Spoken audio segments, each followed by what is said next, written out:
Well, ladies and gentlemen, I gather that that piece was written before the yellow bus come, right? So I'm sure that they will tweak it a bit to say that the yellow bus come. Right, good, good. Minister Vaz heard their cry before he even heard that poem, right? Good. So clap for the yellow bus. No more taxi back. Right. So at this time, ladies and gentlemen, this gentleman needs little to no introduction. True? No introduction at all, because you see him all across the place. So at this time, please welcome Dr. the Most Honorable Andrew Holness.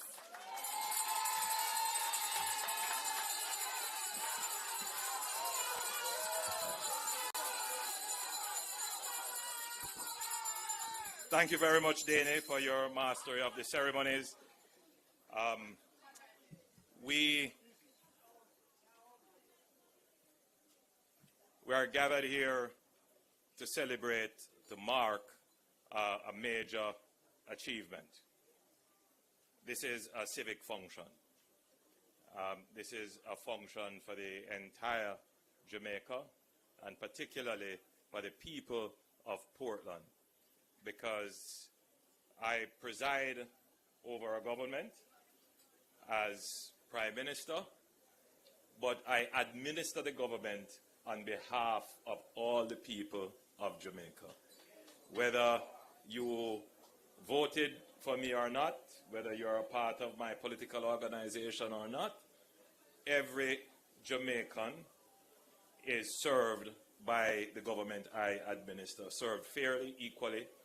And we are broadcasting today for those Jamaicans who may not be under this tent, but who are equally interested in the infrastructure development of their country. This is for them as well, including those who may not want this government to do it, may want another government to do it, but that's fine. We are the ones doing it now, but it's still for your benefit.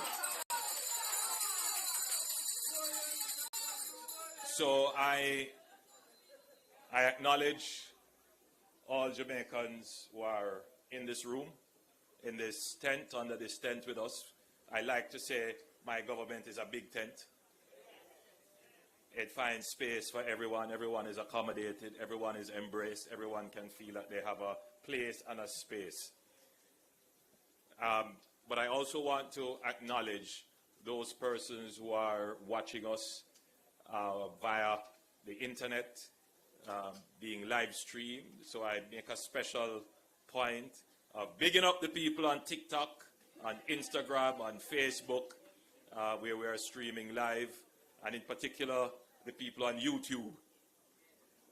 And I have to do that because this has become now a standard community which we have to speak to. When I speak to audiences, such as an audience like this, you can have a sense as to what is the mood and what the audience already believes. But in the broadcast world, whether it is in your home, in your couch on television, or you are wherever watching TikTok live or watching some video or some reel or something, it's very difficult to gauge what the prevailing view is. And sometimes false information can be brought to you. And for many Jamaicans, seeing is believing. And you don't get a chance to say, but how would this really go? Because you believe what is placed in front of you. And you're in your quiet space. There's nobody beside you who may pinch you and say, foolishness, not Nagoso. Here is the truth. And you form an impression. The challenge is that it's one thing for a random video or reel to get to you on your phone and you look at it and you believe it or not. But the way in which the information world works now is depending on your pre-existing bias. You may say, you know what, I believe this. But you go one step further, you click I like it. and you go one step further, you share it. There is something that is operating in your phone that you don't even know. It's called an algorithm. And when you express a view, positive or negative, to the content that you have just consumed, what that algorithm does is say, I know what you now like, so I'm going to keep sending the things that you like. And so what it does to society as a whole, it removes editorial control, which can be good, can be bad, but it keeps balance in the society if the editorialization is proper. It removes that.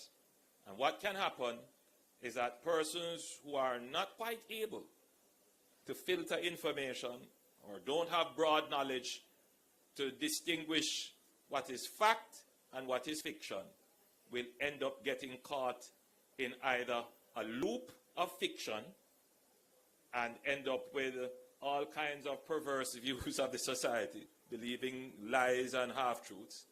Or you could have a really good edifying experience where you're constantly fed factual information. But what happens is more the latter than the former.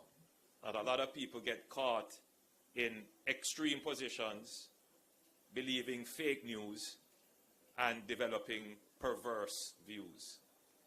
And many societies, not just Jamaica, wrestle with this. You will see this presentation that I'm making now being made by all kinds of other countries who are concerned about how their society is being shaped by algorithms, shaped by a calculation that has nothing to do with the actual situation of the country and something that is open to be manipulated. It is a great danger for us, and in particular in the time of an election where the competition for your mind is even more intense, that someone could spin a lie and impact the outcome of an election. And this has been shown and proven in many countries, not just Jamaica. So I do take the time whenever I'm presenting, not just to speak to the people in front of me, that I can gauge your response, and I'm in that feedback loop, so I can make various comments and help to modify and change and moderate, but particularly to those who are trapped in front of their screens, who have nobody else to help to moderate how they are going to view. We have to bring them into the conversation and to empower you to be candles of information and lights of knowledge in your community and in your various spaces. So that's just a preliminary preface to my presentation. So having said that, I know that the Honorable Robert Nesta Morgan, the Honorable Darrell Vaz, and Mrs. Vaz, they are under instructions that whatever they say to the public must be factual. They are under instructions that whatever they say to the public must be positive. You will not hear from the platform of the government anything that is negative, anything that is fake, anything that is not of the highest integrity of information. So we have committed to being the voice of positivity.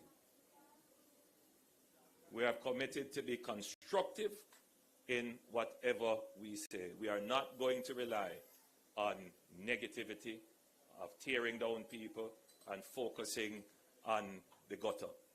We are going to raise your heads, raise your minds, and we are looking upward.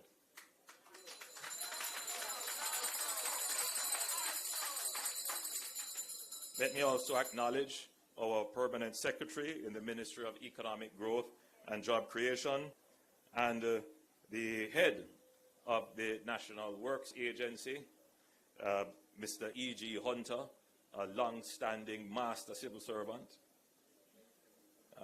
He knows what I mean when I say that.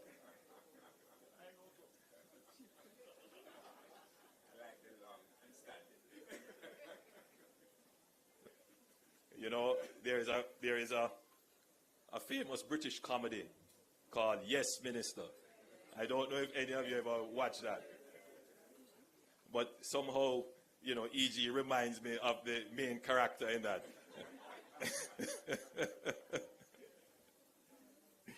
Of course, allow me to also acknowledge His Worship, the Mayor, Bishop Councillor Paul Thompson, who preached for us.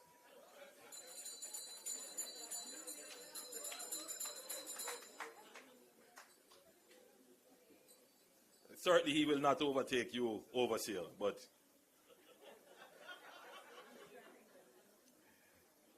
and of course, I must acknowledge China Harbor, that has been with us now more than 15 years almost as a construction partner, very much entrenched in the Jamaican construction landscape, taking on massive projects. And since I'm on the subject of massive construction projects, it is important that Jamaica develops its own capabilities in this regard, and China Harbor is very much aware of this, and increasingly they are using training and facilitating the development of local talent. And on this project, we look forward to that. In the Montego Bay Bypass project, when I toured it last, I was very pleased to see a significant number, in fact, I would say more than 90% of the workforce being Jamaican, from the steelman to the engineer. I think that was a very good sign.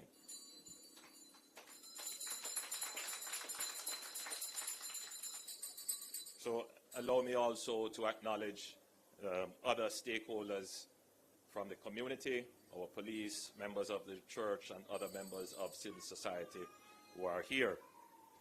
Now, today marks the breaking of barriers that have long held back the full economic potential of this beautiful parish and people. And it represents the dawning of a new era of mobility, opportunity, and resilience for Portland. From the early days of our administration, we made a clear commitment to modernize Jamaica's infrastructure and ensure that no parish, no town, no community is left behind.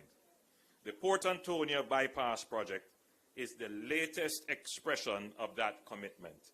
It represents an investment in Portland's growth, in tourism potential, in its ability to attract capital, create jobs, and build wealth for its citizens. Pay attention to those words. There are some people who love the poor and want to keep them poor. We love the poor too, but we hate poverty, and we want the poor to become wealthy. We are not ashamed of wealth and prosperity. We believe every Jamaican can achieve wealth and prosperity. And we are not ashamed of that. And that's why we do everything in our power to cut all the dimensions of poverty. And I know when you hear the word wealth, you immediately think money. Money is one dimension of wealth. Health is a dimension of wealth. You could have all the money in the world. You will spend it when you find out you're not healthy. You'll give it away to get your health. So when we say we want our Jamaicans to be wealthy, what we are really saying is we want them to be healthy. Yes, that's just one dimension of wealth.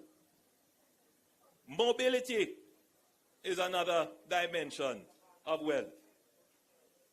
You know how many Jamaicans live in Portland and never visit Hanover? never going to Kingston. One thing them say, boy, the road too bad. And then they will say, boy, me can't manage the crime. But can you imagine how much wider and better your life would be if you were able to move about, to travel? Travel to go to work, you get better work opportunities. And therefore, the building of the roads and the bypasses, that helps to create another dimension of wealth in Jamaicans' life.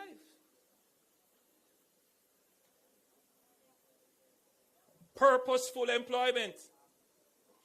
That's another form of wealth. You know, a lot of people believe that you only work for money. But a lot of people work for fulfillment. Do something with your life that means something. So never confuse when we talk about prosperity that all we are talking about is money. No. We want the entire human being to develop and to be able to fulfill themselves and to ultimately pursue their happiness. How does a highway do that? I mentioned one, mobility. But you also want to be safe. Not just safe from criminals and crime, but you also want to be safe from the impacts of climate and weather. Portland is a town, Portland is a parish, Port Antonio, the main town, that is on the seaside. It's a coastal, low-lying area, and it is oftentimes impacted by weather events. How many weather events have impacted your wealth? Destroyed your home, destroyed the road? Quite a bit. And so what we are doing now is to move your road inland, protecting your mobility, protecting your other assets, land and businesses, and that will ensure resilience. That should there be a weather event that hits Portland, a part of your wealth and prosperity will be preserved. Yes. So this project is not just about Portland, it's not just about infrastructure. This bypass is a strategic initiative with national importance. For decades, Port Antonio has been one of Jamaica's hidden gems, blessed with natural beauty and rich cultural heritage, but held back by limited access and inadequate infrastructure. The current route through the town center, while scenic, adds to the traffic congestion in the town. As I said, it is vulnerable to flooding and coastal erosion, and it cannot accommodate the scale of development we envision for this area. The Port Antonio bypass will solve this. The new 18-kilometer corridor, divided into two phases, will divert through traffic from the fragile, congested coastal town center, cutting travel time, reducing transport costs, and unlocking vast development potential inland. In so doing, it will unlock new commercial zones, stimulate land development, and create room for expansion. But listen to this part. While maintaining Port Antonio as a quiet coastal retreat, but with a thriving economic hub. So the idea is not to change the nature of Port Antonio. What is happening now is that the nature of Port Antonio is being changed because of the volume of congestion in the town. And so what we want to do is to move the traffic that doesn't need to be in the town out of the town. And that town, which should really be, rich in its culture and history, is becoming very commercialized. And so it's losing that value. So in creating a bypass, we will eventually attract most of the commercial operations out of that valuable cultural and historic space and leave that to develop in the way it should be developed while having the commercial area specifically focused. And we have started that by building, and that started a couple of months ago, the Boundbrook Commercial Center. So this is not just a one-off investment. This is part of a larger plan to develop the economy of Portland in a way that preserves its historic and cultural assets. So this is a targeted people-centered development that will expand opportunities for local farmers, craft vendors, tour operators, and small businesses. This is development that will connect the coast to the countryside, the farms to resorts, and the world to Portland. The Port Antonio Bypass is being executed in 2 phases. Today, we are launching phase 1 from Norwich to Turtle Crawl Harbor, a 7-kilometer stretch of a 4-lane roadway with safety-enhancing median barriers, newly constructed bridges, upgraded drain infrastructure, and designated bus shelters. We are reshaping the infrastructure landscape to meet the future. The government of Jamaica has committed approximately $81 million for the construction of this project and another $521 million for land acquisition, with over 200 parcels to be acquired in phase 1 alone. The National Land Agency has already begun the acquisition process, ensuring that every affected landowner is treated with fairness and dignity under the provisions of the Land Acquisition Act. This is a massive undertaking by any measure, and I want to recognize the work of the Ministry of Economic Growth and Job Creation, the National Work Agency, the Ministry of Finance and the Public Service, and of course our project contractor, China Harbour Engineering Limited, for bringing us to this point. Now, let us also understand that this project is not occurring in isolation. The Port Antonio Bypass is a continuation of the transformative Southern Coastal Highway Improvement Project, which spans from Harborview in Kingston all the way to St. Thomas and now into Portland. The Southern Coastal Highway Improvement Project is not only the largest infrastructure investment in Jamaica's history, it is the most ambitious reshaping of Jamaica's spatial economy since independence. By extending the S-chip into Portland, we are literally and figuratively placing Portland on the map of the 21st century development. We are ensuring that Portland is not at the end of the road, but Portland is the road to prosperity. So with this project, we are laying the foundation for something bigger than a bypass. And I want all of you to pay attention to this, because this is what is going to come as soon as the bypass is finished. Through the Port Authority of Jamaica, we engaged world-renowned architect Gordon Gill, who is actually Jamaican, to develop a master plan for Port Antonio. The vision of Port Antonio is to create a high-value, low-density tourism destination that will preserve the unique history and character of Port Antonio as the birthplace of Caribbean tourism. Port Antonio will become the St. Bart's of the Northern Caribbean. Now, I know a lot of people don't know what that is, but the idea is to create a high-value tourism product, which is quite distinct from the other tourism areas that exist in Jamaica.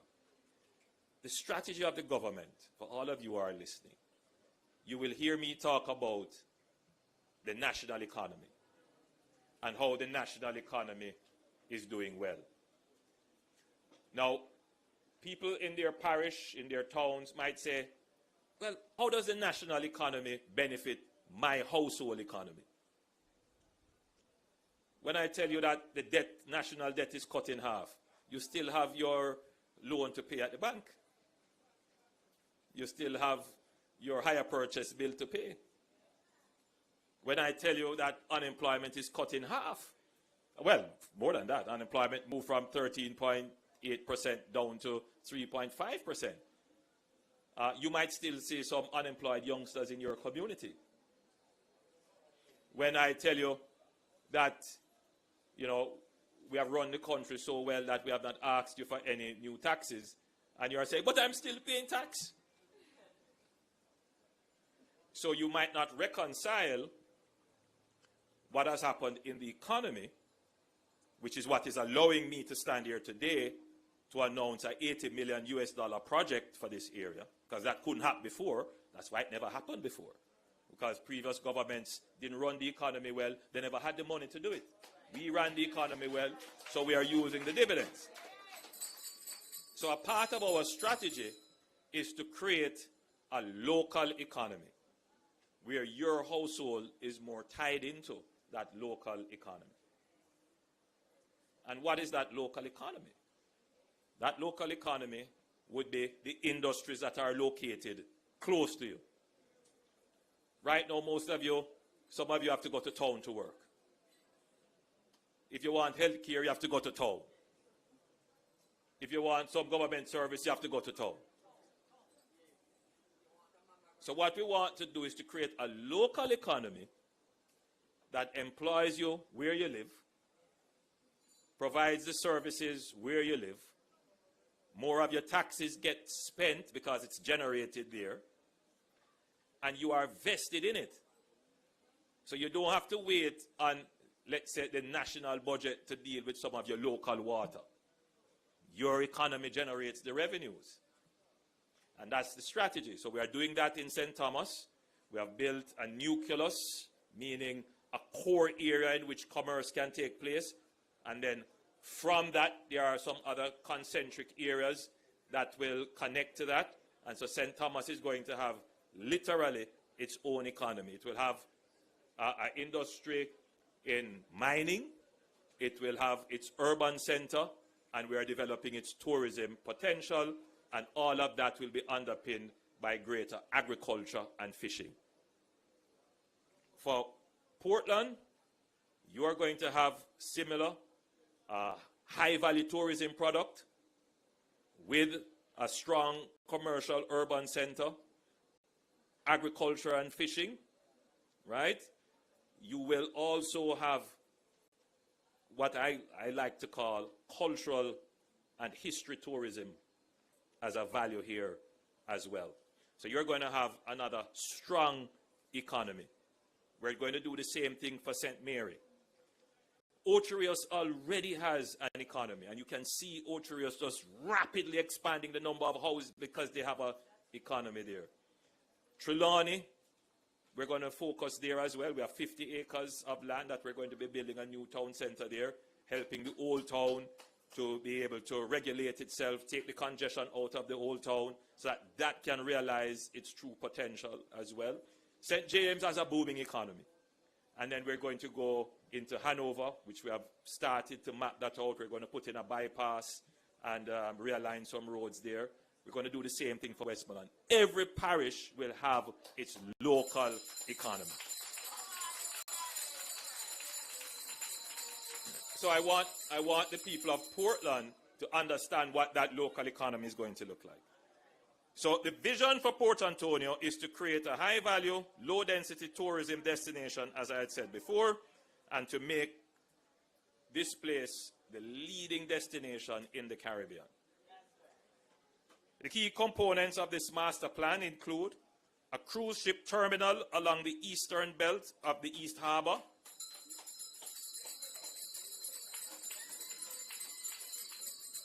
other people have tried it, they put in a little thing and it never worked, and it sit down how long, and because they don't have vision.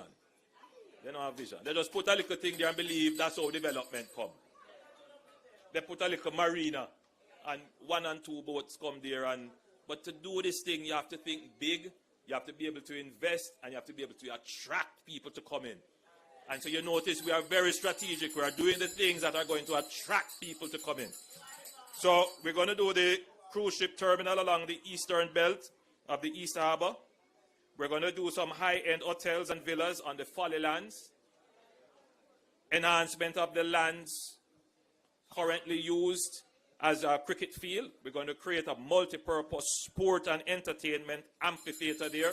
So you can play cricket and football and you have entertainment. It's going to be a really wonderful place for the community. A new pedestrian promenade along the shoreline that connects the east and west harbors. So you'll be able to walk along the coast, the seafront. And ride along if you choose. And sit along. And I know some people do some fishing there sometimes. And cast your fishing line if you want. It will be a lovely place for pedestrian movement to properly enjoy your town. The development of the Port Antonio Marina. So we're going to further develop the Port Antonio Marina. There will be a new public park along the waterfront, similar to the Harmony Beach Park in Montego Bay.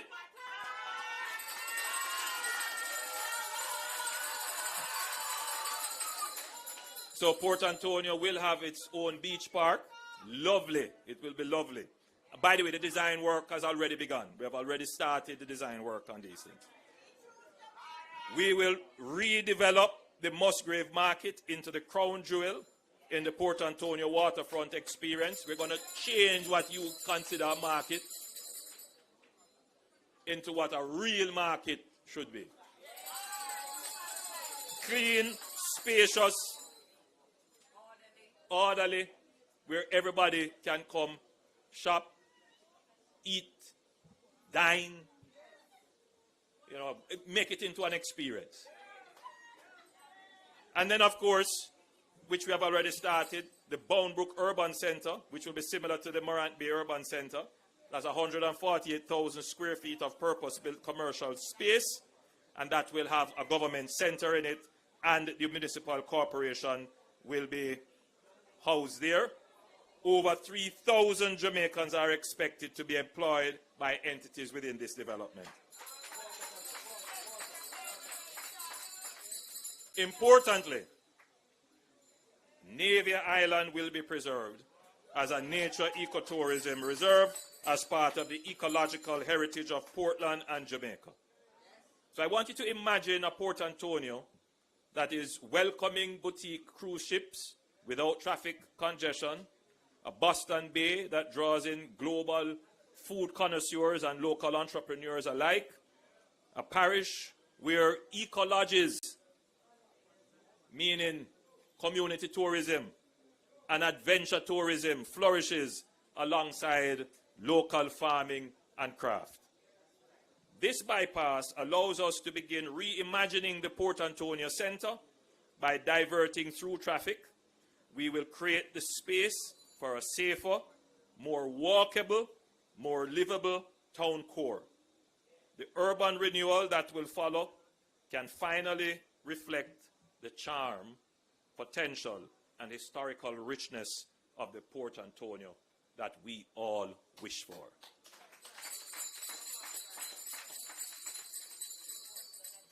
Now, somebody might be in the audience saying, "Why, Prime Minister, this all so nice. Go and take only for years. But me not have no water."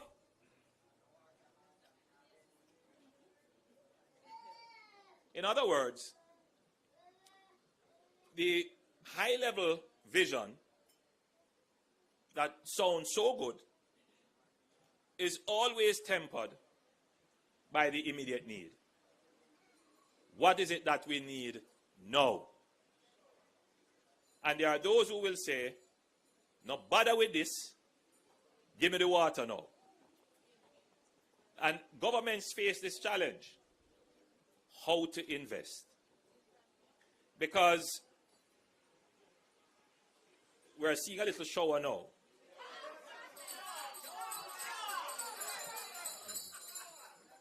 And indeed, water comes from the sky. But water is not free. Water requires investment. Pipes and pumps don't fall from the sky. So you have to invest in it. So the question is, how do you structure your investment? You have to make investments that are going to deliver future revenues to support current consumption. Put it to you this way. There are some people who would prefer to eat off everything today and have nothing tomorrow. Investment is like agriculture. You have to plant today in order to reap tomorrow. But you also have to make sure that you have a little bit to eat while the crop is growing. Right? So, for those people who would wish to dismiss these kinds of investment, let me point out that we are dealing with immediate needs as well.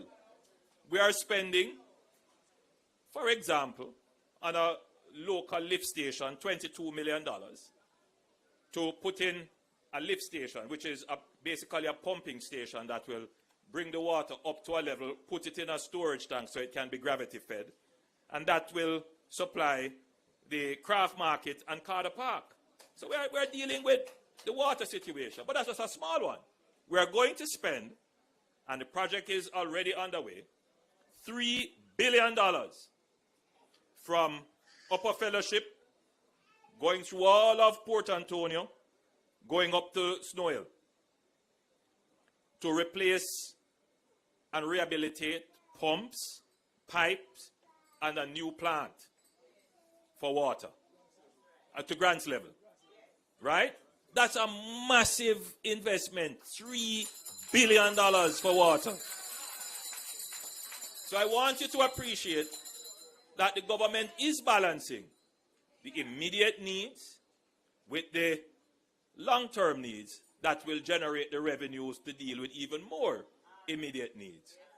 So we're doing this project, which will create an economy, which will give us the revenues to spend on even greater social projects for you.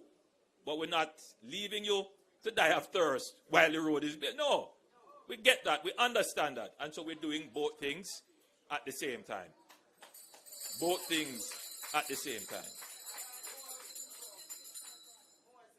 So,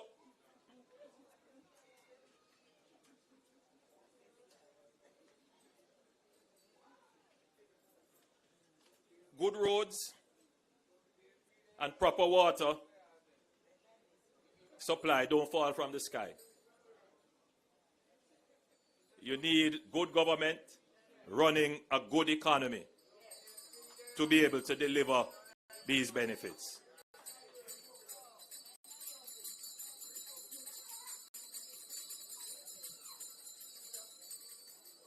And I want to point out to you that in our sister country, Guyana, and I made this point earlier today, Guyana is doing similar developments to Jamaica.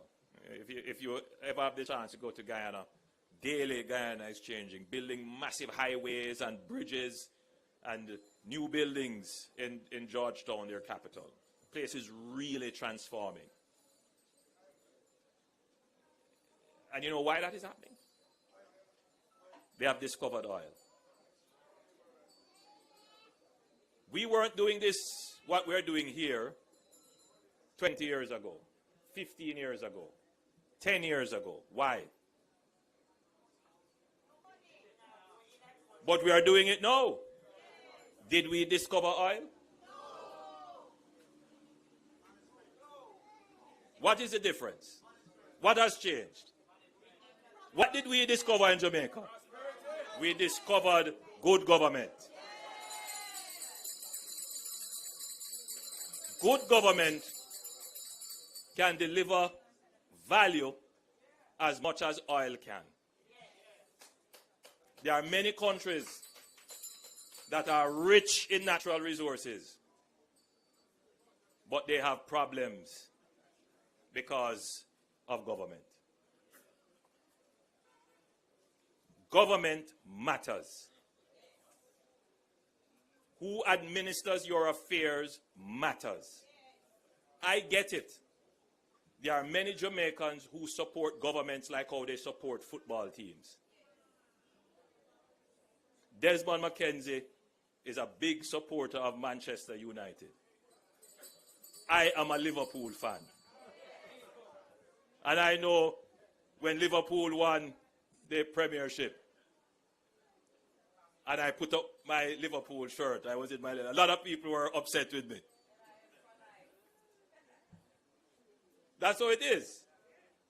But the consequences of supporting the wrong football team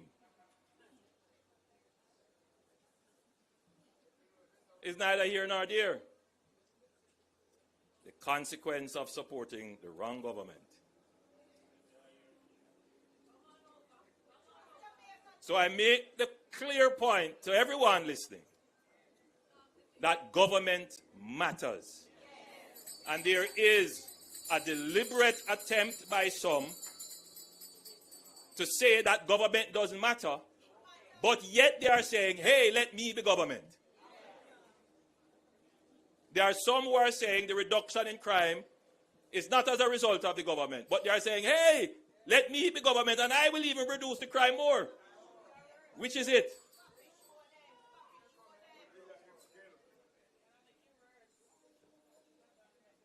So I say to the Jamaicans who are watching, who are listening, I urge you to think about the choice that you have.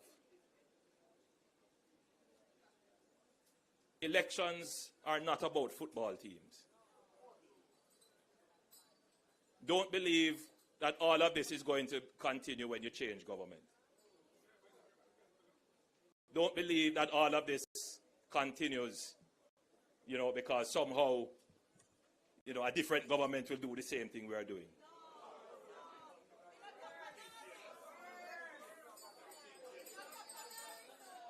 So I'm a realist.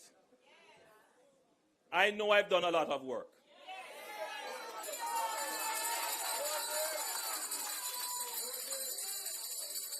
There is no one can say that I don't work hard. There are some people who will say they are working. But I am the real one who have done the work. And you can see the work almost every day.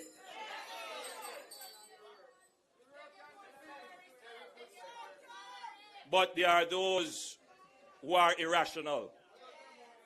There are those who don't vote on reason. There are those who are merely supporting a football team.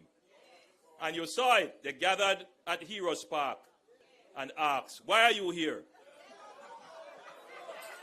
I am here supporting my football team, whatever it is. But if you let those people determine your future, you cannot allow those people to determine your future. So I urge you, as I close my presentation to you, as I have shown you the work that we have done, as I have shown you what is to come and for which you can have faith. Not empty faith, but real faith.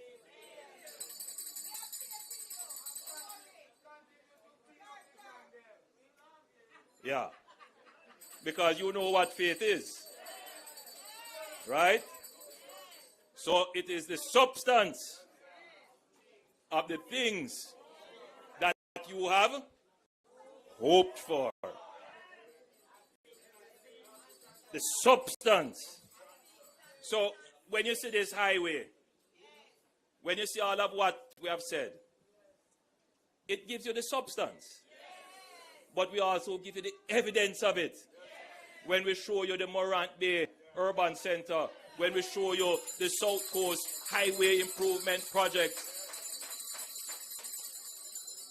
when we show you what we have done with the economy, you know you can have faith in this government. That when we tell you something, it's not an empty promise. We're not selling horses that can fly.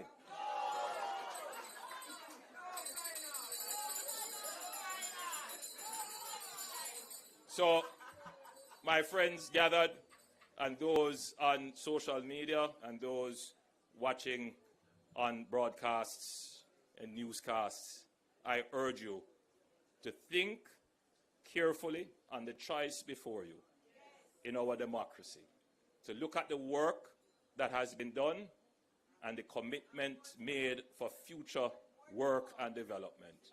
We believe that we are the best choice for the people of Jamaica. We have worked hard. We have done what you have required. I urge you, choose Jamaica.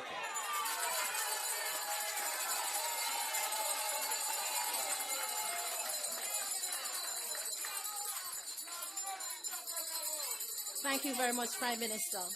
You know, PM, as you were talking about Portland, I thought to myself, maybe I should move to Portland. But I think I will stay in my parish, St. Thomas, and enjoy my urban center. All right.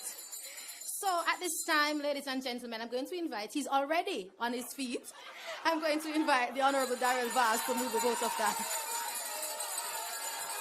Thank you very much. Good afternoon, ladies and gentlemen. All protocols observed. I'm here to give the vote of thanks. And I requested that because I wanted to give the vote of thanks while the Prime Minister is in the parish of Portland. And I want to say unequivocally that no Prime Minister and no government has done even 10% of what has happened in Portland from I became Member of Parliament in 2007 and Anne-Marie Vaz became Member of Parliament in 2019. I would go further to say that it is too many millions to count. My calculator can't go so far because it is hundreds and hundreds of millions of United States dollars, not Jamaican dollars, from road to water to Boundbrook Center to the NH3 project that is going to happen at Pasley Gardens, to the water project that the Prime Minister just announced, to the entire development of the waterfront in Port Antonio, the bypass of Port Antonio to allow for people who are not doing business in Port Antonio to go. It is just too much. And I want to say, on behalf, Prime Minister, of Member of Parliament Anne-Marie Vaz and myself and every well-thinking Portlander, a hearty thank you for your vision, but not only your vision, putting the plans in place and the funding in place to effect the transformation that we have seen in Portland. And it's not because I am the Member of Parliament. I can only do as much as I can do, which is to lobby and to try and get my piece of the share and my piece of the pie for Portland, while all the other parishes and Member of Parliaments are doing the same thing. We will not let you down because we appreciate it. We appreciate everything that you have done and every discussion that you have led. And let me state it clearly that some of the things that you see that are being implemented come from his vision, his thought process in relation to what he wants to see Portland become, because it is no secret that Portland is the Prime Minister's favorite parish outside. And he has said it, so I'm not saying anything. He has spent a lot of time here in his youth, and he just loves the people, he loves the vibe, and he loves the place. So I could never let today pass, because I know we are going into a certain season now where everything is going to get all over the place, pure misinformation and bad mind and all that goes with it. So I wanted, in a very sober setting, Prime Minister, to tell you that we do not take it for granted, and we appreciate everything, because it's not only about the vision, it is the connecting of the dots to make sure that that vision is implemented. And I stand here proud to be a part of that team that is transforming Portland from a forgotten parish to the most popular and the most infrastructure that has taken place in Portland between 2016 and now. I close by saying, Prime Minister, we will not let you down. Don't watch the noise, watch the sail. And I stand here to tell you that you have bigger things to go and look about. When you are starting on that journey, whenever you decide to, you don't need to come back to Portland. You have done everything before election. We don't need you. Go and look for the ones that need some more help. We thank you from the bottom of our hearts. You are the best Prime Minister that this country has ever seen. And what is more, and I want to leave you with this, because I'm a subject of it too. Who God bless, no man curse. And more importantly, Jamaican people don't stone Fluxy Mango. That is a East Indian, a Bombay, and a Julie put together. He is the best. Pray for him, because you know that when it comes to him and me, them after we every day. Can't do nothing right. But God don't sleep him when he put on his pajamas. God is watching over you, sir. And we will be victorious. God bless you.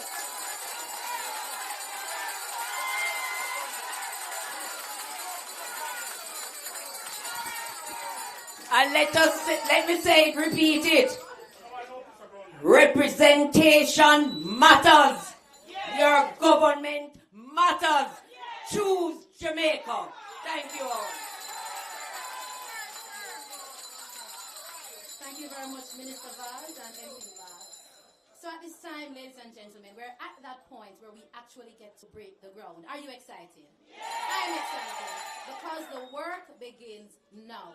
So thank you so very much for being with us today. To those who are online, thank you also for joining us. I do believe that you'll be able to see what's happening over by the groundbreaking. So until next time, my name is Danny Clark, and it was a pleasure serving you today.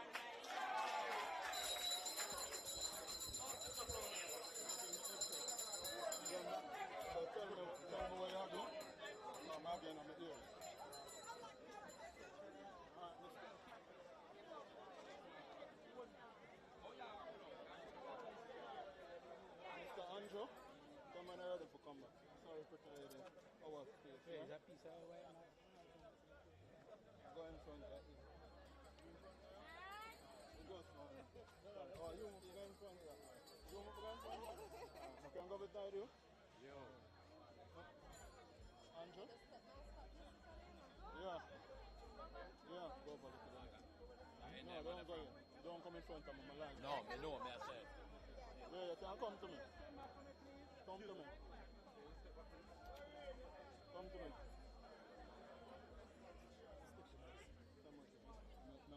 My life, yeah?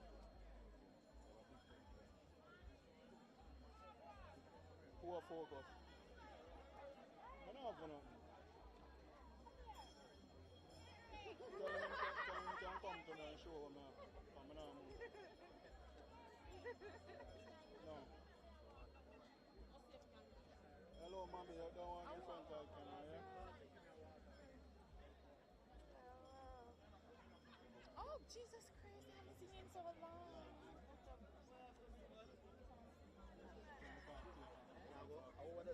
We cannot go by this. I'm a cop. Yes, I'm a cop. Yeah, give me name. Give me a year. Yeah, give me name.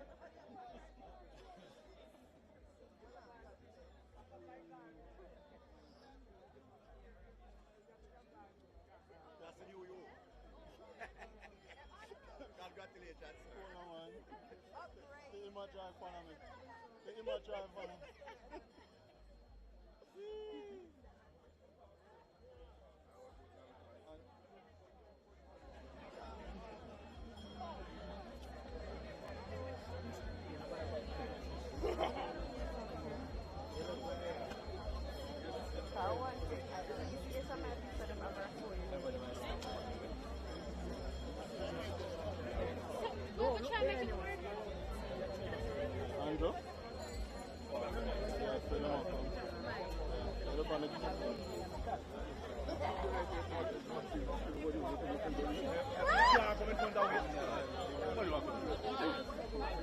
no, they might go do ground break. No. What happened, man? No, I'm not.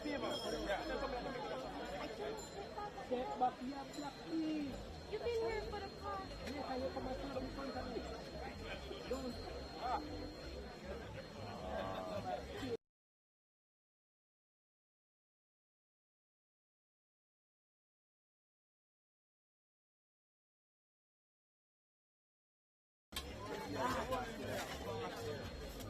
I know why I went to the gym.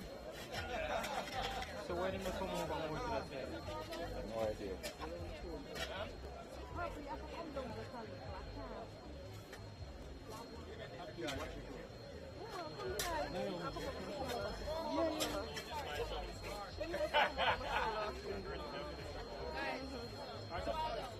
Yes.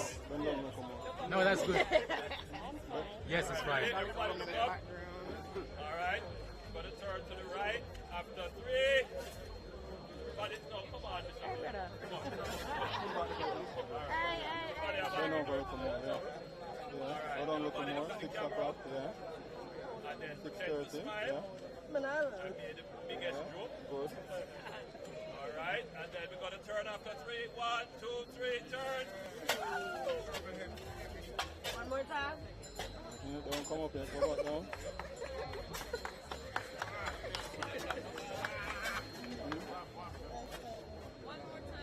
Ready? Ready. To the right. Turn. Hold on.